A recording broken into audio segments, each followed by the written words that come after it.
Welcome back for episode 4 of Sister Moms. The title of our episode, Do Your Boobs Hang Low? Do they low? And I say that because Johnesha is going to be sharing her breastfeeding experience, and she is going on 2 years. Two Plus. plus. I'm sorry. Let's add that plus in there. So that's where we got that title. And if you did not listen to last week's episode, I shared my experience, my breastfeeding journey with Dee that lasted 6 months. Yes. So, Pretty girl. like an exactification of 6 months. So this week, we're going to allow Johnesha to share her experience. I'm going to ask her a couple questions, and they are different from the questions from last time. So it's a continuation of last episodes. Feel free to go back and listen or watch. So we're just going to jump right in. Are you All ready? right. I'm ready. All right. So that first question, in last week's episode, we discussed Latch. We talked about techniques. We both were adamant about asking professionals. So that's lactation consultants. And the first question I have is about Latch. How was your Latch and your technique with Imani? Did you experience anything out of the norm? Please share. So I brought up in one of our episodes the fact that my doula, so I had a lactation consultant and a doula. My doula was mentioning that there was a possibility that Imani had a tongue tie because I was really struggling with her latching on correctly. Like when I told you at the hospital, the nurses helped me. I went to the lactation consultant. I went to the doula, but I was determined, y'all. And I had my mind made up. It's really hard for people to change it. So I was like, we're going to figure this out. So the doula, even, some people think of doula just through the birthing process, but depending on the doula, they still will give you some support about a month, maybe for like another month or so afterward to make sure your transition is good. And so she came over to the house and just kind of helped me as well in person. One of the things that Shelly kind of brought up last week was just recognizing also that when you breastfeed, when you nurse, the baby is not just sucking on a nipple. They have to have a great latch to like around, like think of like a suction cup, right? Like a suction cup on your boob. So just kind of like have a big amount that will go in their mouth. And they always talked about pointing the nipple upward, like toward the roof of their mouth. So I think that if I have a good teacher, I think I'm a pretty good learner. I just think after a period of time, I understood better what I had to do. One of the big things in the beginning was holding and cupping my breast in order to get a good latch on. I can't remember all the techniques.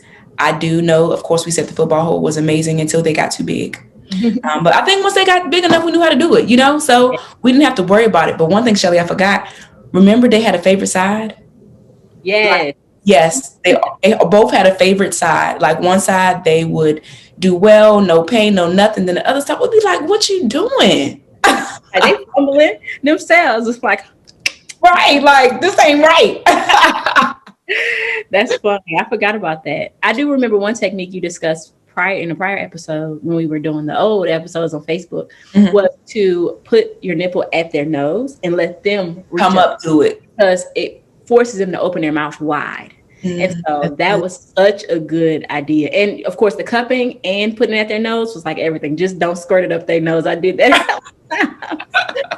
So I was kind of like, how did that resolve the latch, tongue tie, possible tongue tie? Did you say that? So, I mean, in general, after the different appointments, right, we went to lactation consultant, the doula came over. After all that, it just got to the point where she just figured it out. And between the two of us, we figured it out. To this now, if nobody ever said anything about it, I would have never even considered a tongue tie. And I look at her now, I don't think she has one. I think we just was struggling. And in the beginning, maybe her tongue was a little short for what it, could have been at that point. But I will say it never came up again. That's okay. Yeah. And just knowing Imani now, she's such a fast learner. I think y'all are alike. If you have a good teacher, you're a good learner. And you were teaching her, you're like, you're going to get this nipple in your mouth. You're going to learn today. I see it now. Imani's such a quick learner. So that's a lot of what it was. All right, Yeah. so my next question is related to supply. So again, different for every woman. What was your experience with your milk supply? I had zero issues with supply. Um, One thing I will tell you, and I couldn't think of the word, Shelly. Do you remember the word when you first start? The milk doesn't always come in right away. It's something else. Meconium. No, that's the poop. Oh, It's like for milk or something. I know what you're talking about. That clear, that's yeah. so important for the It's baby. so important. But just so you all know, a lot of times your breast milk itself doesn't come in right away. It takes time. And so they're just getting whatever that first pre milk is. I can't think of the word right now. They get that first. So after that, so it took about a week or so for mine to come in fully, my breast milk to come in fully. So yeah, for that first week, I probably was a little bit worried, like, is she getting any milk, you know? But after that, my milk came in. And when it came in, y'all. So I had no issue with supply at all. Like Shelly was saying how she didn't really have the issue with being engorged. The first time I did that, which was my parents were probably in town or something, and I probably slept a little bit through the night, and it was ridiculous. Like techniques of how to relieve, um, what could become mastitis, but engorged boobs is they say in the shower, let warm water run down to kind of help some of the milk just release itself, or, it might be kind of pushed down a little bit. Like hang over the bed and just kind of let them dangle. And sometimes it helps some of the milk release as well. Nurse like that, like let them get the milk out like that. Because what happens is when they get full, it gets hard like a rock. I remember you telling me that. And I'm like, okay, I can't wait for that to happen. Like, I want to know, girl, I don't know nothing about that life. Like a rock. Okay, so tip for people who have a lot of breast milk that comes in. At nighttime, a lot of times milk is gonna come out while you're sleeping, and in the beginning, and so there's like these, nipple pads or breast milk pads. I don't know what you call them, and I used to get the pack from the store, like you just throw away. You put one on, look like a cotton ball, cotton pad, put it on, throw it away. But I found these ones that were washable. So I bought some washable ones. So I had to go to the store and buy new ones every day going week because I had to use them all the time. So I had an ample amount of breast milk, and I had to pay attention because if I didn't pump enough or nurse enough, they would get engorged and it would hurt bad. And it's hard to get that milk out once it's like hard like a rock like that. So I had zero issues with supply. It's so important to have, the polar opposite stories to be shared. Like, Yeah. Yours will be so different. Yeah. I'm giving you my nipple pads. Like, girl, I don't need these. Right. Ain't nothing leaking. Right. Yes. Okay. All right. So the biggest question people want to know: when did Imani start sleeping through the night? Yo, I feel I'm like an overachiever, right? This mom stuff, I be like, Johnesha, like you kind of suck sometimes. Like just kind of trying to follow, formulas that people give, right? So the one pre-answering this question, I know this not right, but I'm going to tell you what I won't do next time. When you're at the hospital, they say, wake your baby up every 2 hours and feed them in the middle of the night. After you had a baby. You just had a baby, right? But don't sleep. Just wake up every 2 hours. So I did it. I followed the rules. I wrote down the time on a paper, woke her up every 2 hours, even though she was sleeping peacefully, woke up every 2 hours. I absolutely will not do that next time, because what it turned into was a pattern. And the pattern became, she got home, she was waking up every 2 to 3 hours to nurse. So Imani is 2 years and 2 months. And I would say about 18 months ish, I got to the point of like, I can't keep waking up in the middle of the night. Like she still was waking up, but it would be like about 3 hours. Yeah, it was still about 3 hours, like every night for over a year. And, the doctor would say like, okay, well, when she wakes up, just give her lessen the amount of time first that she's on, and then skip a feeding. Like when she wake up one, you can give it to her, but the next one she wake up, skip it. Imani could be like a little spaz monster. Yes, If Yeah. So I've struggled a whole lot. But I think what people, what people used to tell me is like when they get older and they understand, it becomes a lot easier because they know what you're saying, they know what's going on. So what helped me really was time. Once she got closer to 2, she's a really smart baby. So once she got closer to 2, it was easy to understand. Like I would say, Imani, milk all gone. So she'd be like, milk all gone. She would be sad, milk all gone. I'm like, yes, milk all gone.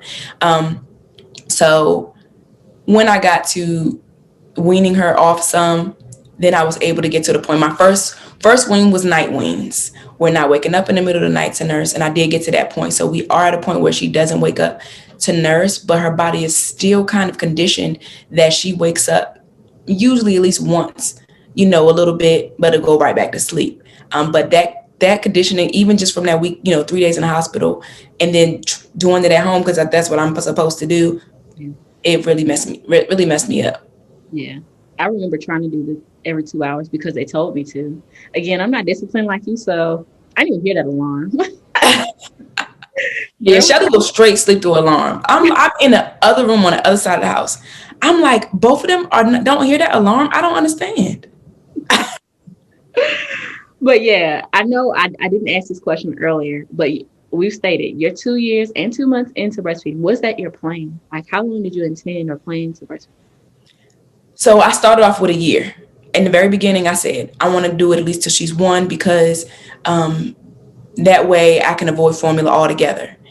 And I made that year, but mom guilt thing. So I co-parent, and with the co-parenting, those transitions back home are not easy. When she goes to have to stay with her dad and comes back, they're not easy transitions. So we ended up, we ended up in the sharing her, transition around 1. So that's when I was like, that's when I was supposed to stop at Right. 1.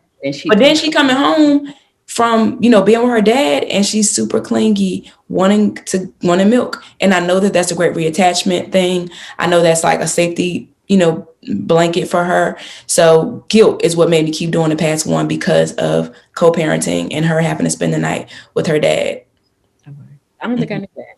Wow. Yeah, that's the only reason. Because at 1, I was like, I'm gonna be done at 1. But then it was like, oh, she'll be having overnight visits with her dad. I'm like, dang. That mom got to do something. Oh yeah. I think second babies would be like, you'll be all right. Come You'll be okay. All right. So my next question. You had to eventually go back to Virginia. You were in Mobile all this time, Mardi Gras weekend. You left and went back to Virginia. And as you stated before, you had a huge supply. So you had some milk stored up, honey. Mm-hmm. So tell us about transitioning yourself, Imani, and all that milk back to VA. Okay. So one thing I want to, again, before answering the question thing, my lactation consultant and doula, I don't know, suggested remember I was at my sister's house for the first 3 months. So I'm there the whole time. For some people, you might just straight nurse, but I knew how to go back to work. So it was like, okay, help me come up with a plan. How do I do both? How do I nurse and pump? So I'm having enough when we get back, when I got to go back to work full time. And so what she suggested was 5 weeks straight of nursing, only. And then at the 5-week mark, pump first thing in the morning every day. And then I think, so then when she was 8 weeks, we gave her first actual bottle. She had no issues. It was Christmas Day. Her dad gave it to her so that she could get used to like other people feeding her, right? Because I was her feeding, but get used to other people feeding her. But so once we left, y'all, I had a freezer full of milk. I literally had to leave some milk behind because I just had way too much. I know that's sad because they're like, you could have donated it or something, but anyway. So I was like, how am I going to get all this milk on this flight? You in the airport for 2 hours, then you on a flight for 2 hours, then you got to get back home. How am I going to do all this? So I did all this research. And what I settled on was a Yeti. So I got a Yeti that's expensive as crap. It was a big size Yeti that I could still carry on a plane. And I got these nice big ice packs that you fill with water and you freeze them, and then they stay frozen for like 2 days or something crazy. So that's what I did. I froze those ice packs because I had two. Put one at the bottom of the Yeti, put all the milk I could fit in there, then put it at the top of the Yeti. Now let me remind y'all, I'm taking all this stuff through the airport. So I had to know, girl, you gotta get to the airport early because they're gonna need to see the milk. They might have to test the milk because I don't know what the rules are when it comes to like how they, a little bit of milk they find, they don't mess with you, but you taking a whole tub of milk. So going through security with it, they did have to like, open it up and stuff. Not my milk, but open up the freezer, the Yeti, and see what was in there or whatever. Fortunately, I had a nice stroller where the Yeti would fit at the bottom of the stroller. So I wasn't on my shoulder with this because I came back and forth by myself. When I moved to Mobile, I was 7 months pregnant by myself with 3 big old suitcases because I'm moving to Mobile. Then when I moved back, I was by myself. So me and Imani, and I had to figure out, how I was going to transport both of us and all of our stuff back. So as far as the breast milk part, Yeti and really great freezer packs. Yeah. And you used when you say the milk, did you use the same, like what packaging system did you use? So I did Kind as well. So the Kind system, if you pump into the bag, into the milk bag, and they lay pretty flat. So I was able to get in a good amount of milk, even though I still had to leave some. It all fit out for me to bring back. Okay. Yeah. So, but yeah, the Kind system again. It's super dope. That Kind system is dope, and it comes with a hook to like hook the milk into the bottle piece and put a nipple on. Like that system is dope. I would do that. Absolutely. I wish we could. I mean, well, those who want to go back and look at our old Facebook, you can see, we actually showed some of the stuff that we used. Yeah. Yeah. So feel free to go back. Question before the last. Okay. But actually, I think you kind of answered some of that question, but once you got back to Virginia, you had to go back to work physically. Mm-hmm. Tell us a little bit about that. All right. So going back to work physically, when I came back, I still had like a little bit of time to transition, right? Like maybe 2 weeks or something like that. And in that transition, I believe I started getting to a point where I would have someone else feed her, like at least for 1 or 2 of her feedings a day so she could get used to it. So the family that was going to be watching her, I took her over there and would let them feed her so she would get used to like, you ain't going to be on my boob all the time. But what that looked like, okay, bag lady, I always been a bag lady, but mommy bag lady life is just crazy. So I would have to be real strategic. So I would nurse her right before we left in the mornings. And then I would pump as soon as I got to work. Because mind y'all, my supply crazy. So I got to pump every 2 hours. So I nurse her before we left, get to work, pump when I get to work. And then at work, I'm pumping 2 or 3 times a day, just depending on how far along I was in the nursing thing. She had more than enough milk, so we didn't run into that problem at all. But for me, it was really just like, I'm not going to go deep into it because we'll talk about that separately, but like, just think about having a job and you got to be every 2 hours like, hey, y'all, I'll be back. Right. But before this, these are the same people you worked with. And they're like, she never had to leave meetings like before. What are you doing? So fortunately, the culture I was around, it wasn't something I had to be quiet about. Like people kind of knew what was going on. So it was no biggie. Like my boss literally knew. It was a man, but he's like a grandpa. He literally knew, like, hey, this is what I'm doing. I'm still nursing. So they pretty much knew, but it was still awkward for me. Like I got to leave a meeting and everybody else staying. What about all these other people that's here? What they going to think? Come back with stains on your shirt. I think that happened to me one time. So I think, I probably wore nipple pads in the daytime for a while too, because I would know because my bra would get like a little wet. I'm like, oh, I gotta go, y'all. I gotta go pump. So, Man. yeah. Your transition back to work is so big that we dedicate a whole episode to it.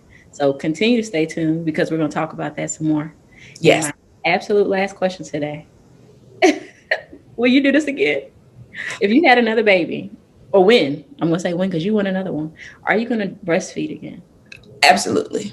Absolutely. Um, I mean, for me, I feel like a pro now. I'm 2 years, 2 months in the game. Never thought I would go this long. To me, it's easy breezy.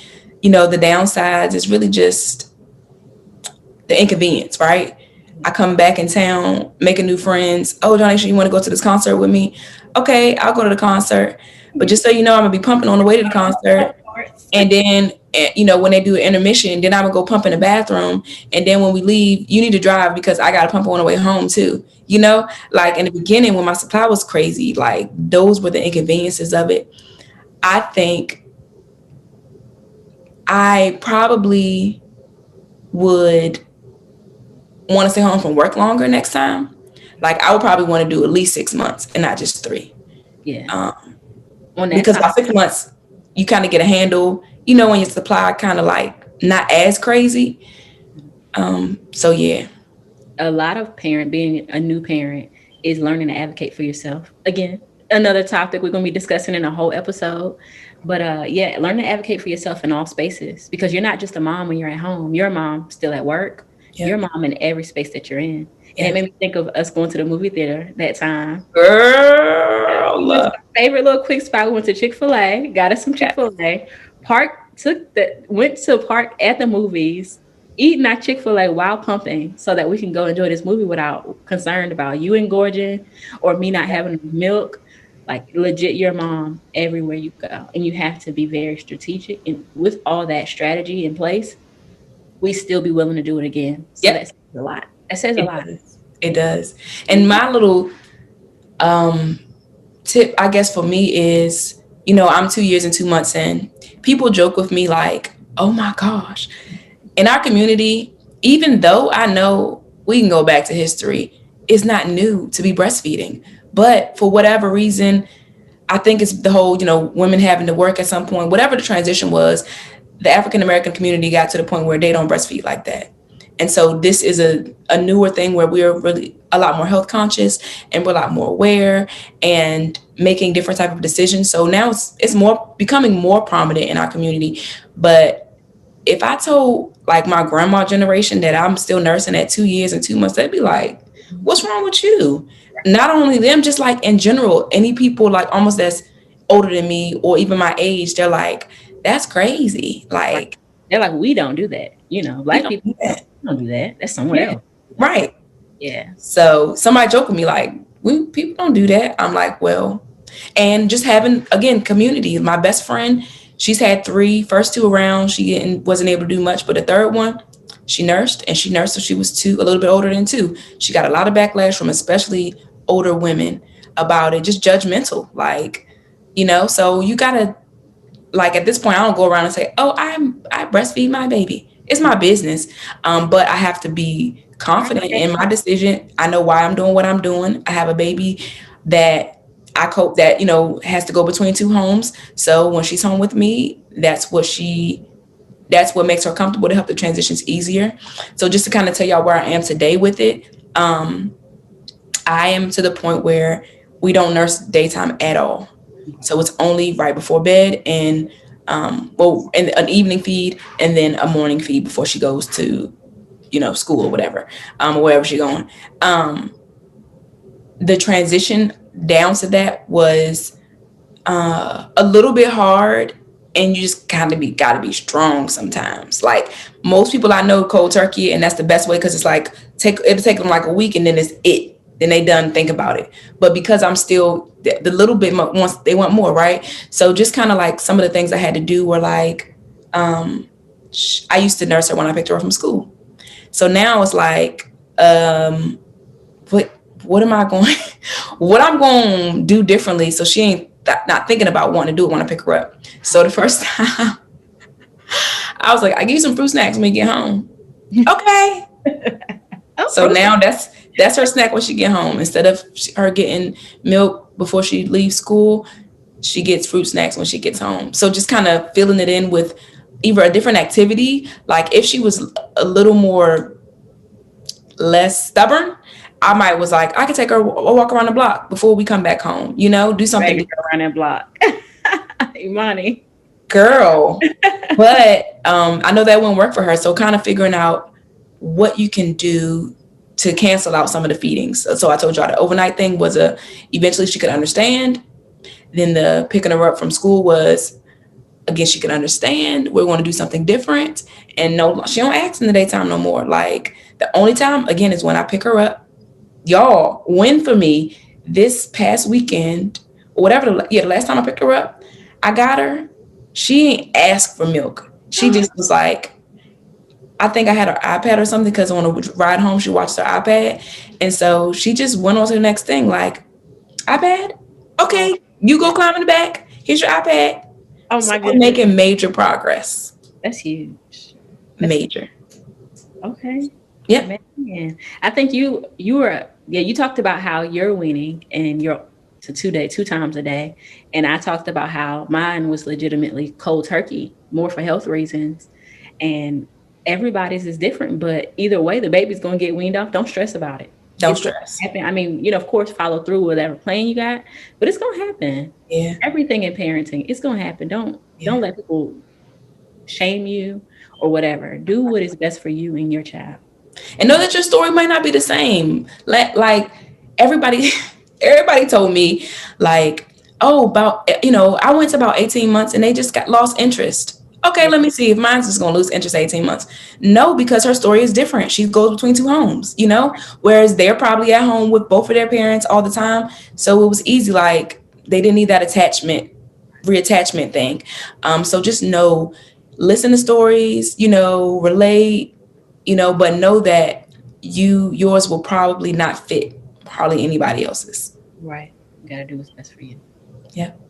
Okay. Well, thank you all for joining us on episode 4.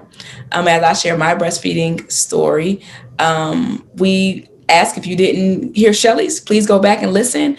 And again, we want to reach, the people that we may not be connected to. So if you know people that would benefit from listening, please share. Absolutely. All right. So we'll see you in a week. Subscribe and share. Bye.